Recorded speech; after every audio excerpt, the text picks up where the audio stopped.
सभी को सरस्वती पूजा की बहुत सारी बधाई। तो चलिए सेशन को हम आगे बढ़ाते हैं। आज मेरा मॉडर्न हिस्ट्री का कौन सा क्लास है? तो मेरा मॉडर्न हिस्ट्री का आज होने वाला है 17। ठीक है, तो 17 क्लास होने वाला है। इससे पहले हमने 16 तक खत्म कर चुका है। तो चलिए सेशन को स्टार्ट करते हैं और आगे बढ़ते हैं।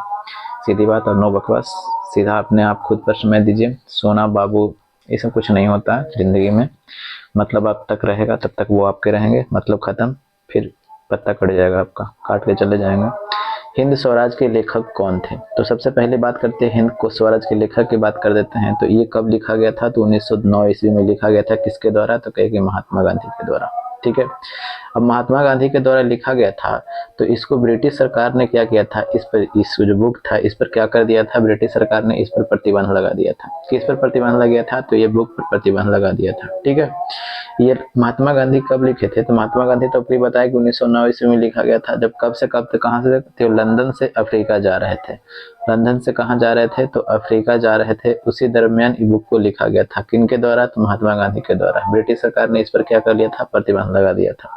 तो इसका आंसर हो जाएगा मोहनदास गांधी हो जाएगा। ठीक है, बात करते हैं रविन्द्रनाथ टैगोर को। रविन्द्रनाथ टैगोर को 1913 ईस्वी में क्या मिलता है? तो कहे कि नोबेल प्राइज मिलता है। ठीक है, नोबेल पुरस्कार मिलता है। और नोबेल पुरस्कार मिलता है 1915 ईस्वी में इनको क्या, नाइटहुड का उपाधि दिया जाता है। नाइटहुड का उपाधि किसे दिया जाता है? तो ये किनको? तो ये रविन्द्रनाथ टैगोर को दिया जाता है। ठीक है, फिर 1919 ईस्वी में ये नाइटहुड की उपाधि को क्या कर देते हैं? त्याग देते हैं। इसकी उपाधि को क्या करते हैं? त्याग देते हैं। ठीक है, अच्छा, इनके द्वारा लिखा गया पुस्तक क्या है? तो इनके द्वारा लिखा गया था गीतांजलि। गीतांजलि के लिए इनको क्या मिला था? नोबेल पुरस्कार मिला था। ठीक है, और इन्होंने ही जनगण मन का लिखा था। जनगण मन इन्हीं के द्वारा लिखा गया था। ठीक है, बात करते हैं मदन मोहन मालवीय के द्वारा कौन कौन सा क्या लिखा गया था। देखिएगा, मदन मोहन मालवीय की अगर हम बात कर देते हैं तो मर्यादा जो पुस्तक है, मर्यादा, तो किनके द्वारा लिखा गया था? तो ये मदन मोहन मालवीय के द्वारा लिखा गया था। ठीक है, बात करते हैं अभ्युदय। तो अभ्युदय किनके द्वारा लिखा गया था? तो ये मदन मोहन मालवीय के द्वारा लिखा गया था। बात करते हैं जवाहरलाल नेहरू की, the discovery of India. The discovery of India किनके द्वारा लिखा गया पुस्तक है? तो ये जवाहरलाल नेहरू के द्वारा लिखा गया पुस्तक है। ठीक है, चलिए अगले पर चलते हैं। अगला क्वेश्चन हमें क्या बोला गया? स्क्रीनशॉट ले लीजिएगा, ले लिए होंगे। आगे बढ़ते हैं अगले पर। तो अगला क्वेश्चन हमें क्या बोला गया है कि बंगाल के विभाजन के विरुद्ध निम्नलिखित में से कौन सा आंदोलन आरंभ हुआ था? सबसे पहले बंगाल के विभाजन की हम बात कर देते हैं। तो बंगाल के विभाजन हुआ कब था? तो देखिएगा, बंगाल के विभाजन की घोषणा की अगर हम बात कर देते हैं तो ये घोषणा कब होता है? तो देखिए 19-20, कहीं कहीं किताब में 19 रहता है, कहीं 20 रहता है, तो बिल्कुल उससे एकदम थोड़ा नहीं कर लेना है। ठीक है, 20 जुलाई 1905 ईस्वी को क्या होता है? घोषणा होता है। ठीक है, 20 जुलाई 1905 ईस्वी को घोषणा होता है, जिसके विरोध में क्या होता है कि 7 अगस्त 1905 ईस्वी को क्या होता है? 7 अगस्त 1905 ईस्वी को कोलकाता के टाउन हॉल में, कौन से हॉल में? टाउन हॉल में क्या किया जाता है? ये किसका? तो स्वदेशी आंदोलन का शुरुआत किया जाता है। स्वदेशी आंदोलन का क्या किया जाता है? तो शुरुआत किया जाता है। ठीक है, अब आपके दिमाग में एक बात घूमेगा कि स्वदेशी आंदोलन के बारे में कौन बताए थे? तो ये व्यक्ति थे कौन? कृष्ण कुमार मित्र थे। ठीक है, कृष्ण कुमार मित्र थे। इनका एक पत्रिका है, इसके पत्रिका में ही बताया था। इस पत्रिका का नाम क्या है? तो इस पत्रिका का नाम है संजीवनी। इस संजीवनी में ही स्वदेशी आंदोलन के बारे में बताया था। इसमें आर्थिक रूप से भी अंग्रेजों को चोट पहुंचाया गया था, राजनीतिक रूप से तो चोट पहुंचाया ही गया था, क्योंकि सभी चीजों को बहिष्कार कर दिया गया था। इसमें कॉलेज वगैरह सब कुछ, यानी अंग्रेज का जो भी था सब कुछ बहिष्कार, कपड़ा से लेकर के सामान वगैरह, स्किट बिस्किट सब कुछ बहिष्कार किया गया था। इससे आर्थिक चोट भी उसको पहुंचा था। तो ये सुझाव कौन दिए थे? यही कृष्ण कुमार मित्र ने दिया था, स्वदेशी आंदोलन का सुझाव। तो ये पूछा जाता क्वेश्चन है। और इनके द्वारा पत्रिका कौन सा लिखा गया था? संजीवनी, इसी में ये बताए थे। ठीक है, 7 अगस्त को शुरुआत होता है और इसी दिन क्या होता है? कोलकाता के टाउन हॉल से शुरुआत होता है और इसी दिन राखी दिवस मनाया जाता है। राखी दिवस कब मनाया जाता है? तो देखिए, एक मिनट, ये इसके बाद इस यहाँ पे नहीं मनाया जाता है। ठीक है, अब इसकी बात कर देते हैं लागू कब होता है। ठीक है, लागू की अगर हम बात कर देते हैं तो कहाँ पे गए जी? यहाँ पे लिखते हैं। अब ये घोषणा तो हो जाता है, कब की बात है? तो 20 जुलाई को घोषणा हो जाता है। लागू कब होता है? तो देखिएगा 16 अक्टूबर को लागू होता है। 16 अक्टूबर 1905 ईस्वी को ये क्या होता है? लागू हो जाता है। और इसी में एक नारा दिया जाता है। नारा क्या होता है? वंदे मातरम का नारा दिया जाता है। वंदे मातरम, हम एक हैं, अलग नहीं होंगे, ये सभी का नारा दिया जाता है। ठीक है, तो सबसे ज्यादा ये पूछा जाता क्वेश्चन है कि वंदे मातरम का नारा कौन से आंदोलन में दिया गया था? तो यही स्वदेशी आंदोलन में जो 1905 ईस्वी में स्टार्ट हुआ था उसमें दिया गया था। ठीक है, इसका आंसर कौन सा हो जाएगा? स्वदेशी आंदोलन 1905 वाला। ठीक है, ये हो जाएगा। ठीक, आगे बढ़ते हैं, अगले पर क्या बोला गया है। कांग्रेस के कौन से उदारवादी नेता ब्रिटिश हाउस ऑफ कॉमन के सदस्य चुने गए थे? देखिएगा, कांग्रेस के एक व्यक्ति थे, कौन? तो देखिए, एक दादा भाई नौरोजी थे। ये दादा भाई नौरोजी के बारे में जान लेते हैं, ये खास व्यक्ति हैं। ठीक है, नौरोजी, दादा भाई नौरोजी के बारे में अगर हम बात कर देते हैं तो ये हाउस ऑफ कॉमन से चुनाव लड़ने वाले प्रथम व्यक्ति थे। हाउस ऑफ कॉमन से चुनाव लड़ने वाले क्या थे? तो ये प्रथम व्यक्ति थे। ठीक है, और ये ब्रिटिश का संसद का जो सब मेंबर भी रहे थे, ऐसा बात नहीं है कि मेंबर भी रह चुके थे ये व्यक्ति। ठीक है, तो पूछा जाता है पार्टी कि कौन से पार्टी से चुनाव लड़े थे, तो पार्टी की बात कर देते हैं तो लिबरल पार्टी से। कौन से पार्टी से? तो लिबरल पार्टी से इन्होंने क्या लड़ा था? चुनाव लड़ा था। तो कहाँ से भैया? तो फिन्सबरी से। फिन्सबरी से ये चुनाव लड़े थे और जीत करके भी गए थे। ठीक है, चलिए यहाँ तक तो समझ में आ गया। इनके द्वारा एक पुस्तक लिखा गया था, उस पुस्तक के बारे में पूछा जाता है तो द पोवर्टी एंड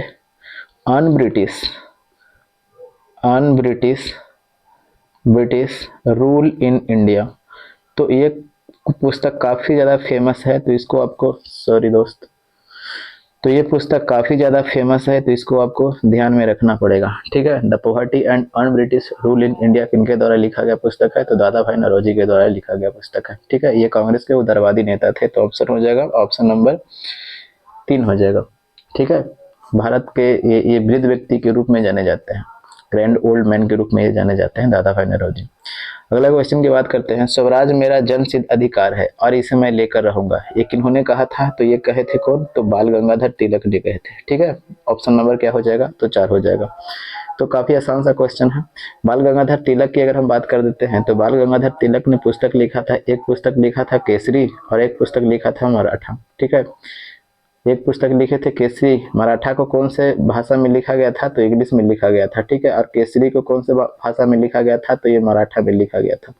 तो ये पुस्तक काफी ज्यादा फेमस है, इसको भी ध्यान में आपको रखना पड़ेगा। ठीक है, चलिए इनका मृत्यु की बात कर देते हैं तो इनका मृत्यु हो गया था 1 अगस्त, जिस दिन जो असहयोग आंदोलन स्टार्ट हुआ था ना, तो 1 अगस्त 1920 ईस्वी को इनका क्या हो गया था? तो मृत्यु हो गया था। स्टार्ट हुआ था उसी दिन इनका मृत्यु हो गया था। ठीक है, चलिए अगले पे चलते हैं, क्योंकि जैसे जैसे आएगा हम बताते चलेंगे। एक बार बताते हैं तो हौच पौच हो जाता है, लोग बोलते हैं कि हाँ हौच पौच हो जाता है, मतलब कि इतना बता देते हैं कि डाइजेस्ट नहीं कर पाते हैं। तो कोई बात नहीं, ठीक है, पढ़ना तो पड़ेगा दोस्त, सभी से आपको हट के मेहनत करना पड़ेगा। पढ़ने के लिए तो बतेरे लोग पढ़ रहे हैं ना, लेकिन आपको अलग तरीके से मेहनत करना पड़ेगा। और नौकरी हो या ना हो, बिल्कुल चिंता नहीं करना है। ठीक है, आगे बढ़ते हैं, अगले पर चलते हैं।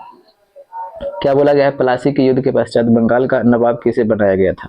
देखिएगा, प्लासी का युद्ध होता क्या है? सबसे पहले की बात कर देते हैं, प्लासी का युद्ध कब होता है? तो देखिएगा, प्लासी का युद्ध की बात करते हैं। प्लासी का युद्ध, तो ये प्लासी का युद्ध होता कब है? तो कहे कि 1757 ईस्वी में। कौन से नदी के किनारे? तो कहे कि भागीरथी नदी के किनारे।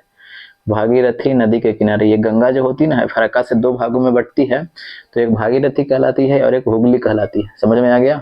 बस वो ध्यान देना है, ये उत्तराखंड वाला भागीरथी मत समझ जाइएगा। ठीक है, चलिए अब बात करते हैं, प्लासी का युद्ध हुआ था कब है? 1757 ईस्वी में हुआ था। तो एक तरफ अंग्रेज था, ठीक है, एक तरफ अंग्रेज था और दूसरी तरफ कौन था? तो कहेंगे सिराजुद्दौला था। ठीक है, सिराजुद्दौला था। अब सिराजुद्दौला का मेन सेनापति कौन था? तो सेनापति की अगर हम बात कर देते हैं तो सेनापति कौन था? तो मीर जाफर था। कौन था? तो ये मीर जाफर था। ये चुट्टा था, ये गद्दार था। और अंग्रेज की तरफ से कौन लड़ रहा था? तो कहे कि रॉबर्ट क्लाइव लड़ रहा था। ठीक है, रॉबर्ट क्लाइव लड़ रहा था। और ये जो है धोखा दे देता है, मीर जाफर किसको धोखा दे देता है? सिराजुद्दौला को, और इसके तरफ से क्या होता है? मिल जाता है, जिसमें से किसकी हार हो जाती है? सिराजुद्दौला की हार हो जाती है। और इसका बेटा कौन था? मीरन। इसका बेटा कौन था? मीरन। और ये व्यक्ति जब हार जाता है सिराजुद्दौला, तो भाग करके कहाँ चला जाता है? तो भाग करके आ जाता है पटना, और पटना आ जाता है। और मीरन जो है ये पटना में जा करके इसको क्या कर देता है? मार देता है। समझ में आ गया? ठीक है, तो फिर उसके बाद में इसको किसको बनाया जाता है? तो मीर जाफर को क्या किया जाता है? मीर जाफर को क्या किया जाता है? फिर बंगाल का नवाब बनाया जाता है। ठीक है, बंगाल का नवाब। तो कब से कब तक रहेगा? तो 1757 से लेकर के कब से कब तक? ये 60 तक रहेगा। फिर उसके बाद में कौन आ जाता है? तो आ जाता है इसका दामाद आ जाएगा, मीर जाफर का फिर दामाद आ जाएगा, मीर कासिम आ जाएगा। ठीक है, चलिए। तो यही पूछा गया था, पलासी के युद्ध के पश्चात बंगाल का नवाब किसे बनाया गया था? तो सिराजुद्दौला तो लड़ाई हुआ था खत्म, अलीवर्दी खां तो नहीं हो जाएगा, मीर जाफर, ऑप्शन नंबर कौन हो जाएगा? 3 हो जाएगा। अब मीर जाफर के बाद मीर कासिम बनता है, ठीक है, चलिए। तो हो गया। इसके बाद अभी हमने देखा है कि poverty and un British rule in India. तो देखिए अभी हमने लिखा है the poverty and un British rule in India, किनके द्वारा लिखा गया पुस्तक है? तो ये इनके द्वारा, दादा भाई नौरोजी। तो ये सब क्वेश्चन आसान है, तो इसमें बिल्कुल टाइम वक्त नहीं करना है, ठीक है। अगले पर बढ़ते हैं। क्या बोला गया है कि स्वतंत्र भारत के अंतिम गवर्नर जनरल कौन थे? स्वतंत्र भारत के यानी भारत आजाद कब हो गया था? तो 15 अगस्त 1947 को आजाद हो गया था। तो जो अंग्रेज जो था वो गवर्नर जनरल, जो 47 का जो एक्ट आया था, देखिएगा हम बताते चलते हैं, 1947 ईस्वी का एक्ट आया था। तो जो वायसराय का जो पद था ना, वायसराय का पद, उस पद को समाप्त कर दिया जाता है। अब क्या पता है, जो पहले से चला रहा था गवर्नर जनरल का पद, ठीक है, गवर्नर जनरल का पद, वो स्टार्ट हो जाता है। तो स्वतंत्र भारत का प्रथम गवर्नर जनरल कौन हो जाएगा? वही लॉर्ड माउंटबेटन हो जाएगा, ठीक है। और अंतिम वायसराय कौन हो जाएगा? तो यही लॉर्ड माउंटबेटन हो जाएगा। समझ में आ गया? चलिए, यहाँ तक तो कोई दिक्कत नहीं है। अब लॉर्ड माउंटबेटन जब चला गया था तो भारतीय व्यक्ति को बनाया गया था। तो व्यक्ति कौन थे? तो सी राजगोपालाचारी। कौन? तो राजगोपालाचारी। ये प्रथम भी थे, देखिएगा, ये प्रथम थे और उसके बाद अंतिम थे, इसके बाद कोई नहीं बना। फिर उसके बाद राष्ट्रपति का चुनाव होता है, फिर राष्ट्रपति आ जाता है हमारे देश में, ठीक है, राष्ट्रपति का पद निर्धारित हो जाता है। तो ये प्रथम भी थे और ये अंतिम थे, तो ये भी ध्यान देना पड़ेगा। ऑप्शन नंबर क्या हो जाएगा? तो 1 हो जाएगा, ठीक है। और राजगोपालाचारी के बारे में जब हम बात कर रहे हैं, तो जो कैबिनेट मिशन आया था ना, यानी अंतरिम सरकार का जब गठन हुआ था, अंतरिम सरकार में ये क्या थे? तो अंतरिम सरकार में ये शिक्षा एवं कला मंत्री थे। शिक्षा एवं कौन से मंत्री? तो कला मंत्री। तो पूछा जाएगा कि शिक्षा मंत्री अंतरिम सरकार में किसे बनाया गया था? तो यही सी राजगोपालाचारी को बनाया गया था, ठीक है। बात करते हैं कब की? तो 1959 की बात कर देते हैं। तो ये कांग्रेस से मतभेद हो जाता है, फिर उसके बाद में ये स्वतंत्र पार्टी का क्या कर देते हैं? स्थापना करते हैं, ठीक है, चलिए। और हम आपसे एक क्वेश्चन और फेंक के मारते हैं कि आज़ादी के बाद कांग्रेस का प्रथम विभाजन कब हुआ था? एक क्वेश्चन हम आपको बताए हैं, लेकिन फिर भी फेंक के मारे हैं, बताइएगा, चलिए, ठीक है। क्या बोला गया है? 291 कि दांडी मार्च शुरू किया गया था। अब अभी हम बताते हैं दांडी मार्च शुरू कब किया गया था। देखिएगा 12 मार्च की बात है, ठीक है, 12 मार्च 1930 ईस्वी की बात है। ये साबरमती आश्रम से, कहाँ से? तो कहे कि साबरमती आश्रम से। तो साबरमती आश्रम कहाँ है? जानबे करते होंगे। इसके बाद साबरमती आश्रम से कहाँ? तो कहिए कि 5 अप्रैल 1930 ईस्वी को कहाँ पहुँचते हैं गांधी जी? दांडी पहुँच जाते हैं।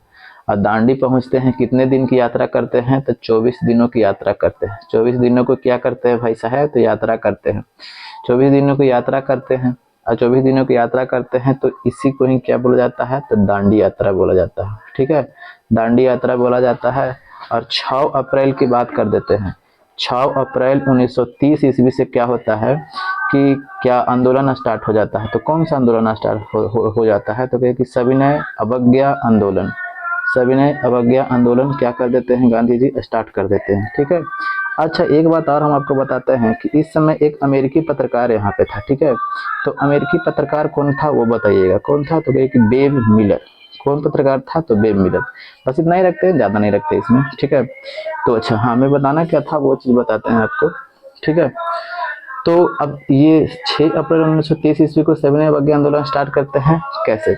यानी अपने हाथों में नमक ले करके, यानी नमक कानून को क्या कर देते हैं? तोड़ देते हैं।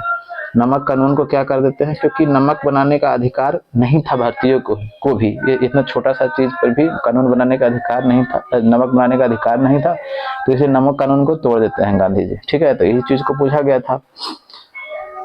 तो कौन सा? नमक कानून के समर्थन में? बिल्कुल नहीं। समर्थन में कहाँ? तो विरोधित।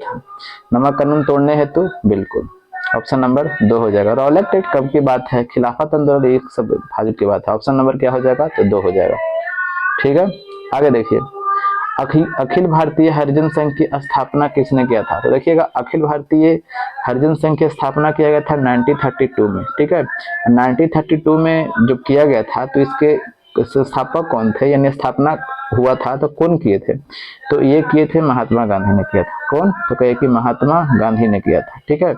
और 1932 ईस्वी की हम बात कर देते हैं, तो इसी टाइम यानी इसी घड़ी में क्या था, गांधी और अंबेडकर के बीच में क्या हुआ था, संधि हुआ था, हस्ताक्षर हुआ था, समझौता हुआ था, ठीक है।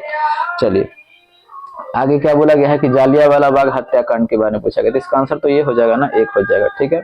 जालियांवाला बाग हत्याकांड के बारे में पूछा गया है ना, तो देखिएगा जालियांवाला बाग हत्याकांड को थोड़ा सा अच्छे तरीके से हम समझाते हैं क्या आप जानते होंगे। बात कर देते हैं कब की, तो मार्च की बात कर देते हैं। मार्च 1919 ईस्वी में क्या होता है कि रॉलेट एक्ट आता है, ठीक है, रॉलेट एक्ट आता है। अब ये रॉलेट एक्ट आता है ना, तो इसमें क्या था रॉलेट एक्ट में, ये सर सिडनी रॉलेट एक व्यक्ति का नाम था, ठीक है, और उसी की अध्यक्षता में ये रॉलेट एक्ट आया था, जो 1917 ईस्वी में क्या किया गया था, अध्यक्षता में इसका किया गया था, अध्यक्षता में इसको आयोजन किया गया था। और एक आता कब है, तो मार्च 1919 ईस्वी में आता है, जिसमें क्या था कि बिना अपील बिना दलील के किसी व्यक्ति को गिरफ्तार किया जाएगा, 2 साल तक उसको अंदर रख सकता है। तो इसके विरोध हुआ था, तो 6 अप्रैल को देशव्यापी हड़ताल किए थे। 6 अप्रैल 1919 ईस्वी को देशव्यापी हड़ताल करते हैं। तो देशव्यापी हड़ताल कौन करते हैं भाई साहब, तो देशव्यापी हड़ताल करते हैं कौन, तो ये गांधी जी करते हैं, ठीक है। अब जब गांधी जी करते हैं हड़ताल, ठीक है, गांधी जी क्या करते हैं, हड़ताल कर देते हैं। फिर उसके बाद में 13 अप्रैल, ठीक है, 13 अप्रैल 1919 ईस्वी को क्या होता है कि जालियांवाला बाग हत्याकांड हो जाता है, ठीक है, जिसमें हत्याकांड में क्या होता है कि लगभग 1000 लोगों को, निहत्थे लोगों को क्या किया जाता है, मार दिया जाता है। भीड़ में गोली चलाने का ऑर्डर दे देता है कौन, तो 2 व्यक्ति को आप ध्यान में रखिएगा। एक था जनरल रेजिनोल्ड, ठीक है, रेजिनोल्ड डायर, और एक था जनरल डायर, ठीक है, एक था जनरल डायर। तो ये जनरल डायर जो था ना, ये गवर्नर था पंजाब का उस टाइम का, लेकिन रेजिनोल्ड ओ डायर था, ये उस टाइम घटना स्थल पर मौजूद ये अधिकारी था, समझ गए, ये एसपी था। अब ये रेजिनोल्ड ओ डायर जो है, ये घटना स्थल पर यही था और यही ऑर्डर दे दिया था गोली चलाने का, ठीक है, जिसमें से लगभग 1000 लोग, निर्दोष लोगों को अपनी जान गंवानी पड़ी थी। अब ये रेजिनोल्ड ओ डायर जो था ना, इसको भी पछतावा हुआ था, ऐसा नहीं है कि पछतावा नहीं हुआ था बाद में, ठीक है। अब इस व्यक्ति को क्या हो जाता है, ये 1927 ईस्वी में ही क्या हो जाता है, मृत्यु हो जाता है। ऐसा कहा जाता है कि इसे लकवा मार देता है और फिर उसके बाद में ये व्यक्ति मर जाता है। और आपको तो जानते हैं कि जनरल डायर को कौन मारे थे, हमारे देश के ही व्यक्ति हैं कौन, तो उधम सिंह ने इसको लपेट दिए थे, किसको, ये जनरल डायर को। समझ में आ गया। चलिए अब हम तो यहाँ तक की बात कर देते हैं। तो जब 1000 लोगों को मारा दिया गया था, निहत्थे लोगों को मार दिया गया था, तो अब क्या था कि हंटर कमीशन का गठन किया गया था। हंटर कमीशन का गठन किया गया था, तो इसमें 3 गो भारतीय थे। उस भारतीयों को पूछा जाता है, ठीक है, 3 गो भारतीय कौन कौन थे। एक थे MC सीतलवाड़, ठीक है, MC सीतलवाड़। एक थे जगत नारायण थे। और एक व्यक्ति कौन थे, तो एक व्यक्ति थे सुल्तान अहमद खान। खैर अहमद खान लिख देते हैं, इतना से चलेगा, ठीक है, अहमद खान, ठीक है। ये 3 व्यक्ति क्या थे, वो जो हंटर कमीशन बना था ना, तो उसके ये क्या थे, तो कहिए कि ये मेंबर थे, ठीक है। अब एक व्यक्ति कौन थे, तो शंकरन नायर ने क्या किया था कि वायसराय जो था ना, ये वायसराय की कार्यकारिणी परिषद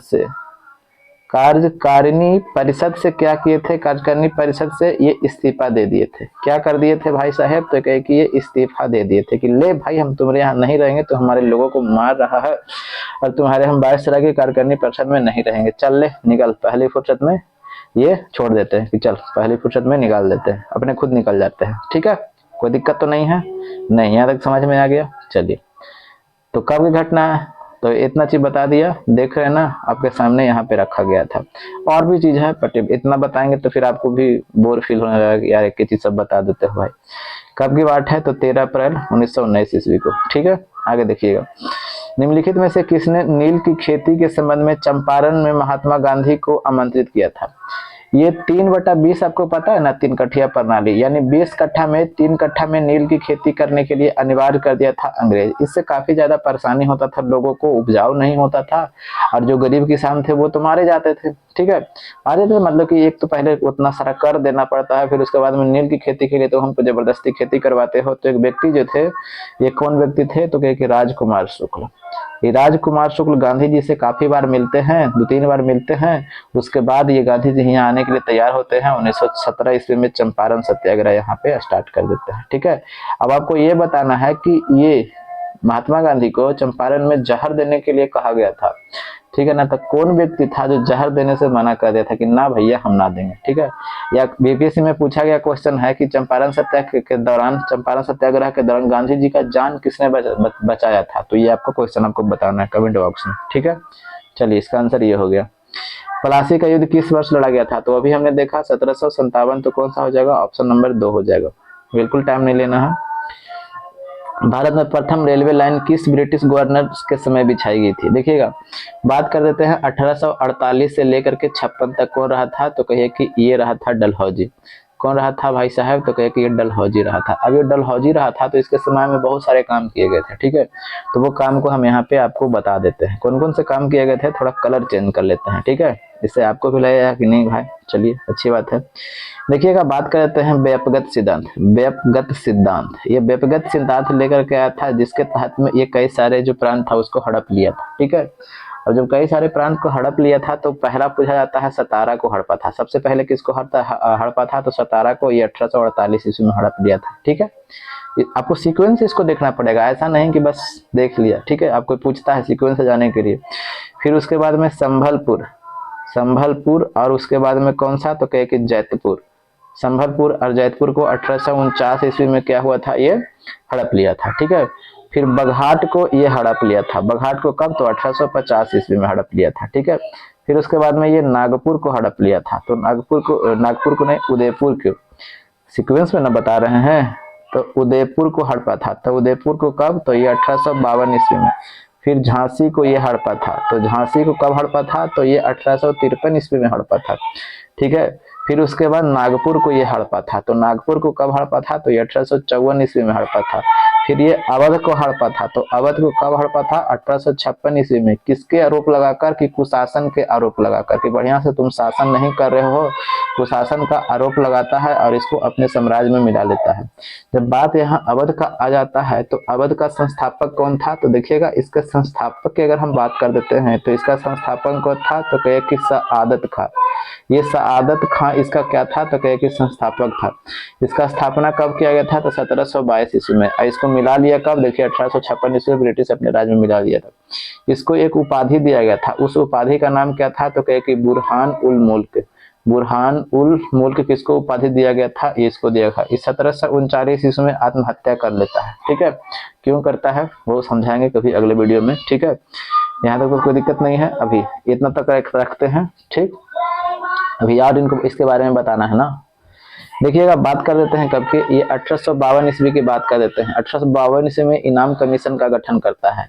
इनाम कमीशन का ये क्या करता है? तो गठन करता है। ठीक है, ये 1854 ईस्वी में क्या लेके आता है? तो पोस्ट ऑफिस एक्ट लेके आता है। पोस्ट ऑफिस एक्ट लेकर के आता है, जिसके तहत भारत में प्रथम बार डाक टिकट जारी किया जाता है। डाक टिकट जारी किया जाता है। ठीक है, बात कर देते हैं 16 अप्रैल की बात कर देते हैं। 16 अप्रैल 1853 ईस्वी की बात करते हैं।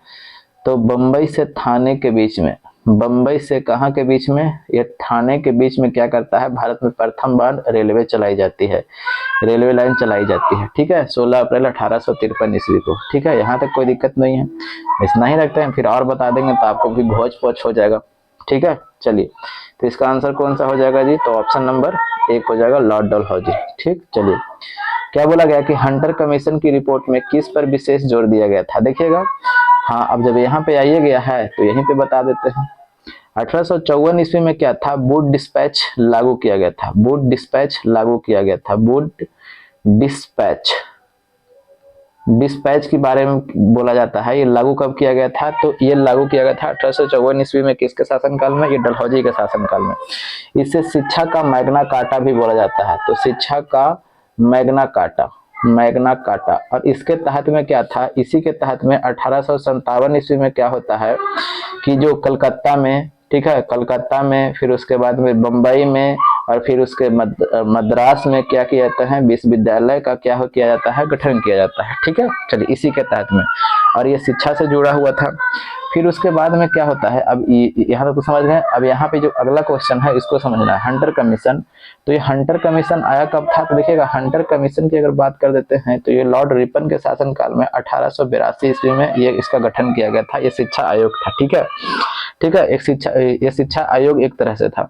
अब ये हंटर कमीशन का गठन क्यों किया गया था? ठीक है, हंटर कमीशन का गठन इसलिए किया गया था कि ये जो 1854 ईस्वी में जो वुड डिस्पैच आया है वो किस तरीके से काम कर रहा है, क्या सही सुचारू रूप से ढंग से काम कर रहा है, यानी जांच पड़ताल के लिए, देखने के लिए। और उसमें फिर सुझाव भी था हंटर कमीशन का। हंटर कमीशन का क्या था कि प्राथमिक शिक्षा और द्वितीयक शिक्षा, प्राथमिक शिक्षा और उसके बाद में क्या, तो कहे कि द्वितीयक शिक्षा, द्वितीयक शिक्षा पर क्या किया गया था? जोर दिया गया था। यानी प्राथमिक शिक्षा पर, प्राथमिक शिक्षा मतलब कि जो बच्चे वगैरह है ना, जो छोटे छोटे बच्चे वगैरह है, फिर उसके बाद द्वितीयक शिक्षा मतलब कि इंटर की बात कर दे रहे हैं, उसकी बात किया जा रहा है।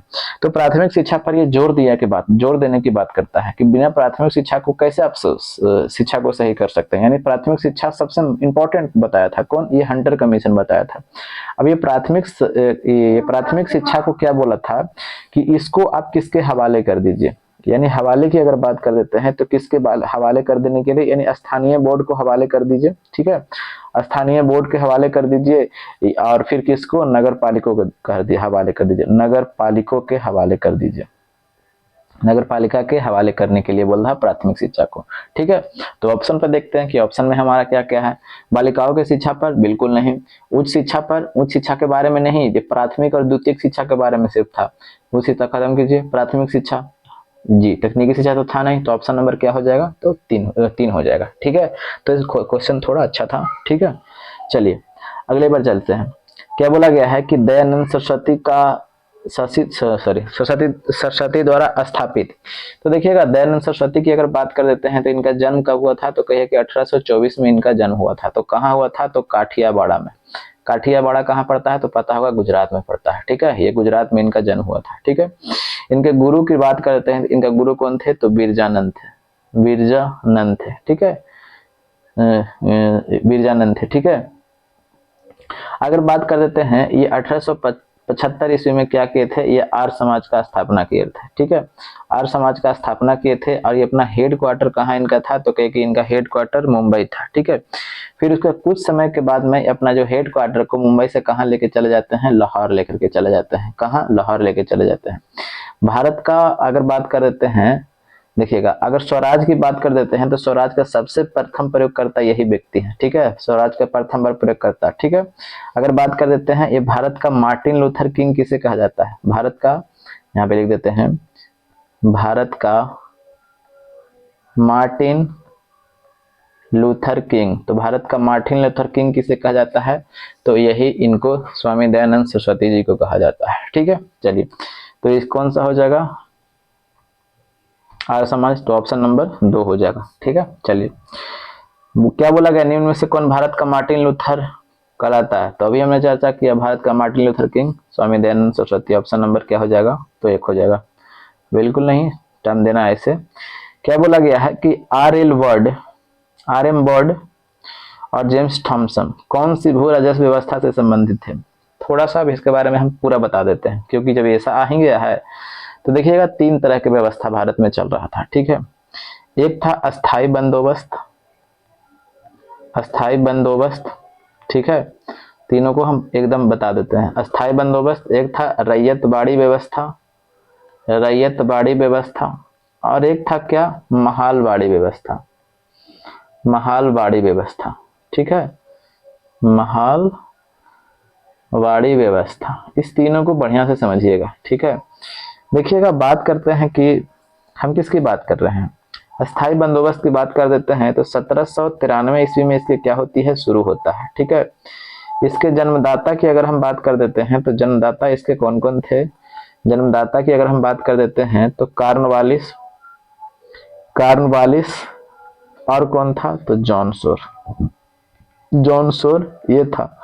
ये भारत के कितने क्षेत्रफल पर था, यानी कितने भूभाग पर ये था, तो सिर्फ और सिर्फ 19% भूभाग पर ये था।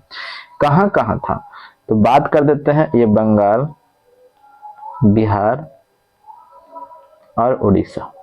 ठीक है, समझ में आ गया। अस्थायी बंदोबस्त शुरुआत कब होती है 1793 ईस्वी में। कहाँ कहाँ, बंगाल, बिहार और उड़ीसा। ठीक है, इसके जन्मदाता कौन कौन है, तो कर्नवालिस को और जॉन सोर को दिया जाता है, पूछा जाता है। जॉन सोर को भी रखिएगा।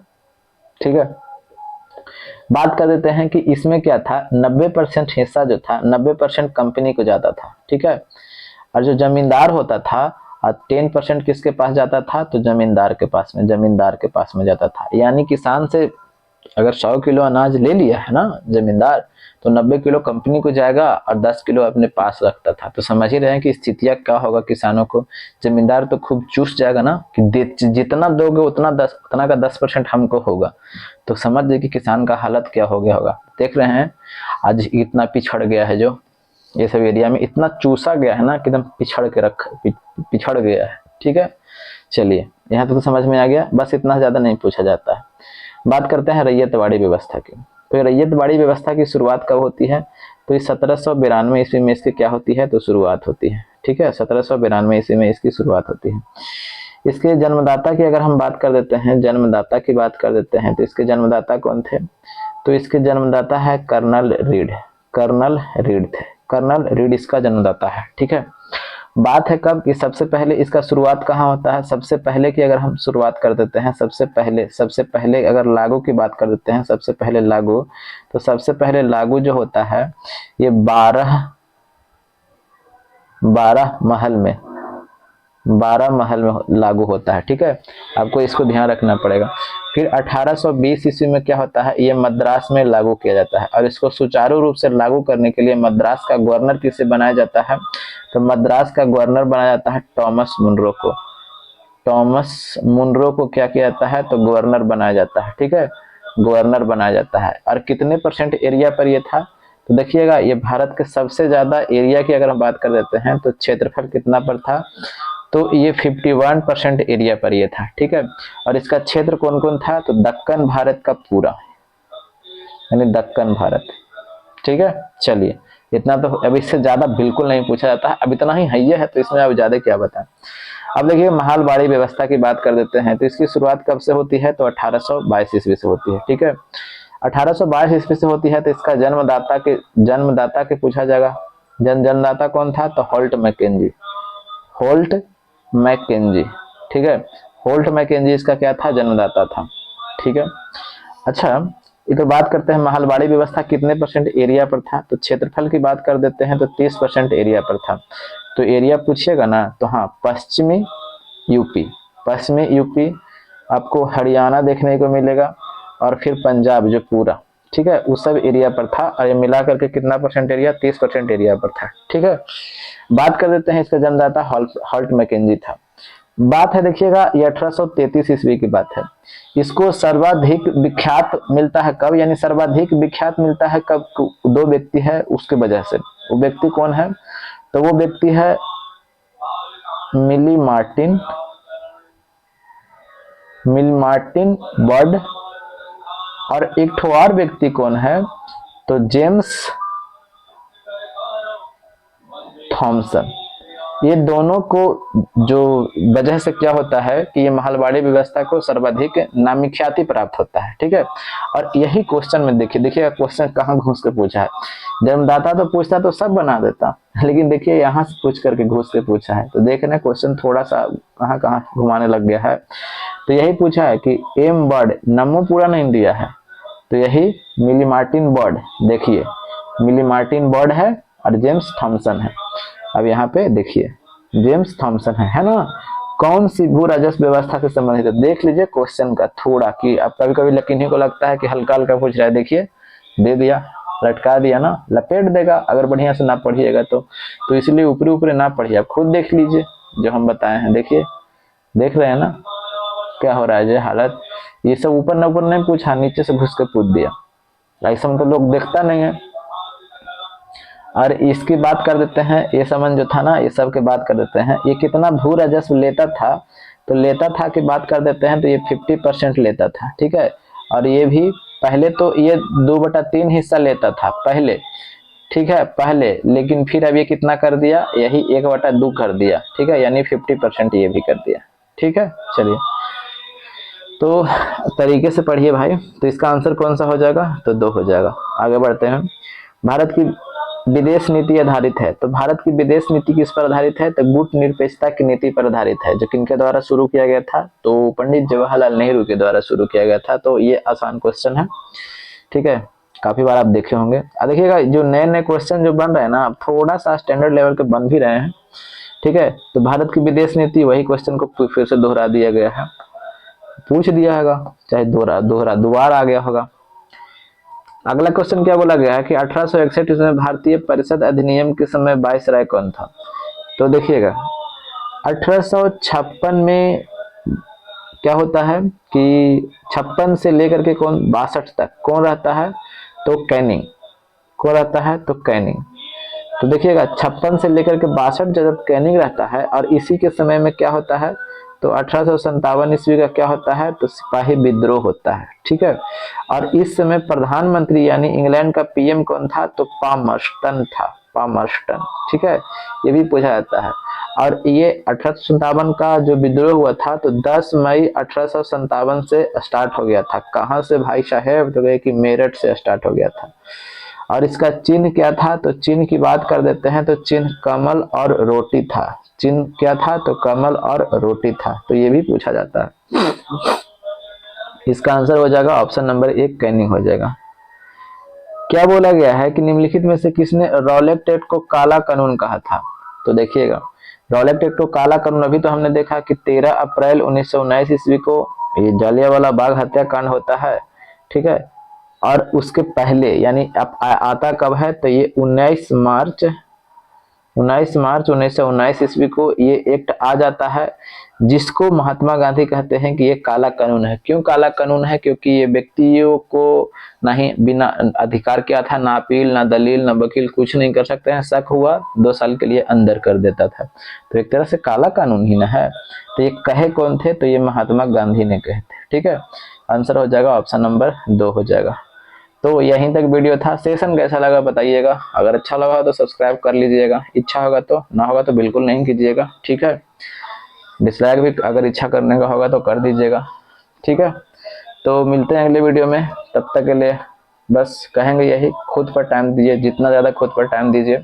खुद को निखारने में जितना वक्त देने लगाना चाहते हैं दोस्त, लगा लीजिए। कोई अपने नहीं होते हैं, बस इस बात का ख्याल रखिएगा, सबके सब मतलब यहाँ पे होते हैं। जय हिंद, जय भारत, वंदे मातरम, इनकलाब जिंदाबाद। आज सोना बाबू के फेर में बिल्कुल मत रहिए।